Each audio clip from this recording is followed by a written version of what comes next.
जैसा कि आप सबको पता है, अब घटना तो हो ही चुकी है जो होनी थी, और उस पर करना क्या। करने के लिए तो हमारे युवा इतने सक्षम भी हैं कि 2 मिनट में गुड़गांव भी हमारा ये कोई दूर नहीं है, 2 मिनट में उठा के ले आएंगे।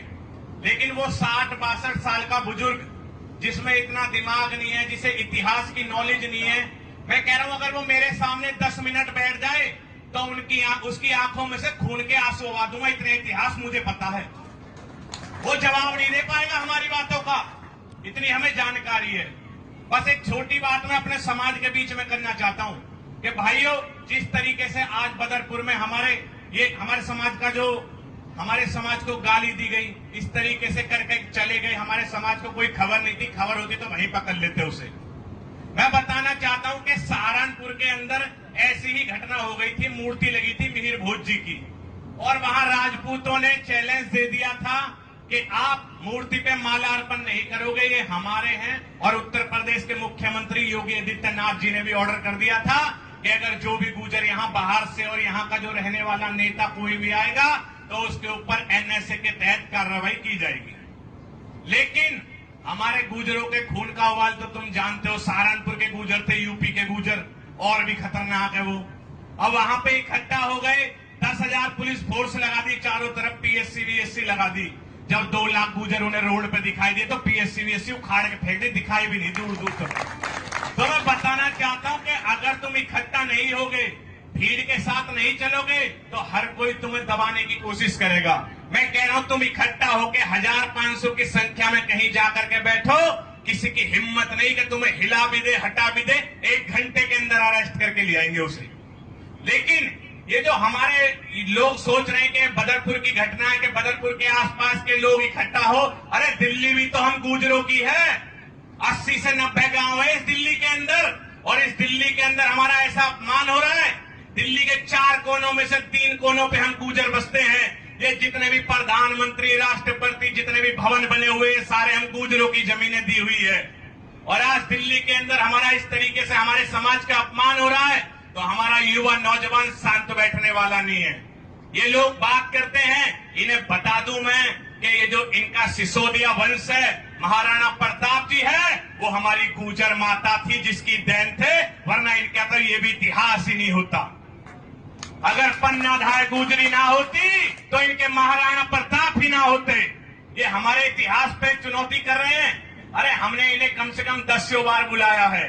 ग्वालियर में बैठक हुई थी, वहां 50,000 हमारे गुर्जर समाज के लोग आए थे, लेकिन इनकी हिम्मत नहीं पड़ी कभी हमसे फेस टू फेस ये बात कर ले। क्यों? क्योंकि इनके पास कोई तथ्य नहीं है, कोई कागज नहीं, कोई जानकारी नहीं, और हमारे पास सब चीज है। हमने इन्हें चुनौती दी है कि तुम आ जाओ, हमसे आमने सामने बैठ करके बात कर लो, लेकिन जिसके पास कुछ हो ही ना हो, क्या बात करेगा हमसे। मैं बताना चाहता हूं कि अभी हमारा समाज राजनीति में थोड़ा कमजोर है, इस चीज का फायदा उठा रहे हैं। वो इसलिए कि देखो, ये तो देश के हर कोने में बसे पड़े, बिहार में ये, झारखंड में ये, उत्तर प्रदेश में ये, बंगाल में, जगह पाएंगे तुम्हें। हम तो एनसीआर के गुर्जर शेर हैं, और गुर्जरों की संख्या तुम्हें पता है, जंगल के अंदर शेर की संख्या कम होती है या गीदड़ों की संख्या कम होती है। तो हमारी संख्या के आधार पे हमसे ये ना जताया जाए कि हमारा इतिहास छीन लिया जाएगा। इतिहास के लिए हम लड़ते आ रहे हैं। आ जाते दादरी के अंदर पंचायत हुई थी, मुख्यमंत्री ने गुर्जर शब्द को चुनौती दी थी, अगले दिन घुटने टिकवा दिए, वहीं गुर्जर लिखवाया, उसी मिहिर भोज कॉलेज में, गुर्जर सम्राट मिहिर भोज के सामने। मैं गया था राजस्थान, अजमेर के राजा थे पृथ्वीराज चौहान। पृथ्वीराज चौहान जी, जिन्हें ये राजपूत बताते हैं, वहां जाकर पता चला अजमेर के अंदर तो इनके गांव ही नहीं है। अब ये बताओ, जहां का राजा हो वहां उस जाति के गांव मिलेंगे नहीं मिलेंगे? वहां पे सारे गुर्जरों के गांव है अजमेर के अंदर, आज भी आप जाकर के देख लो। और पृथ्वीराज चौहान अजमेर के राजा थे। हमारे भगवान श्री देवनारायण जो गुर्जरों के आराध्य देवता है, राजस्थान में बसते हैं, उसके वंशज थे वो। अब इन्हें कुछ पता है नहीं, लेकिन टकराने आ जाते हैं, बार बार नॉलेज है नहीं इनके पास। अभी जब ये अशब्द कहे गए थे हमारे समाज के बारे में, तो हमारे कुछ युवा लोगों ने, कुछ ग्रेटर नोएडा के थे, कुछ घड़ौली गांव के थे, तो घड़ौली गांव के कुछ लोग वहां जब इस तरीके की बात हमारे समाज के लिए कही जा रही थी, वहां स्टेज पे मौजूद थे, तालियां बजा रहे थे। तो हमने क्या किया, अगले दिन ही पहुंच गए घड़ौली। अब तुम्हें पता है, पानी में रहकर मगरमच्छ से तो कोई बैर कर नहीं सकता। अगले दिन ही घड़ौली पहुंच गए।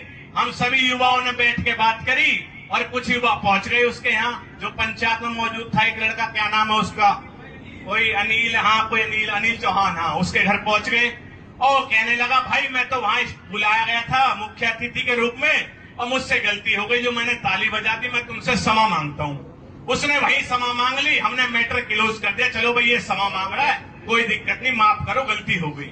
ऐसी ही गलती अगर ये क्या नाम है इसका, अम्मू, हाँ अम्मू, पता ना कि नाम भी कैसा धर रहा था, सूरजपाल अम्मू, इसने भी अगर 24 घंटे के अंदर माफी नहीं मांगी तो इसे बता दिया जाएगा गुजर क्या चीज है। अब ये जिग कंप्लेंट करता फिर रहा है, मुझे धमकियां मिल रही है, मुझे उड़ा देंगे, मुझे मार देंगे।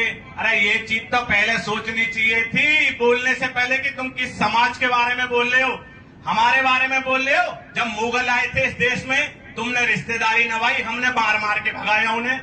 जब अंग्रेज आए जब भी हमने मार मार के भगाया, इसी वजह से तो हम पीछे हैं। इन्हें पता है मेरठ के अंदर हमारे गांव के गांव जला दिए गए थे गुजरों के। बुलंदशहर में काले आम पे हम गुजरों को फांसियों पे चढ़ा दिया था, लेकिन हम झुके नहीं, बागी हो गए। इनकी गुलामी नहीं करी, बहन बेटी नहीं दी ने, बागी हो गए थे, जिएंगे अपने शान से। तो हमारे प्रवक्ता बहुत है यहाँ पे, तो आप सभी से यही कहना चाहता हूँ भाई, जितनी ज्यादा संख्या में, जितनी ज्यादा भीड़ में आप इकट्ठा हो जाओगे उतनी जल्दी हमारे समाज को इंसाफ मिलेगा और समाज जहां भी मुझे बुलाएगा सबसे आगे मैं खड़ा मिलूंगा समाज के लिए। सभी भाइयों को राम राम, सभी प्रवक्ताओं को राम राम।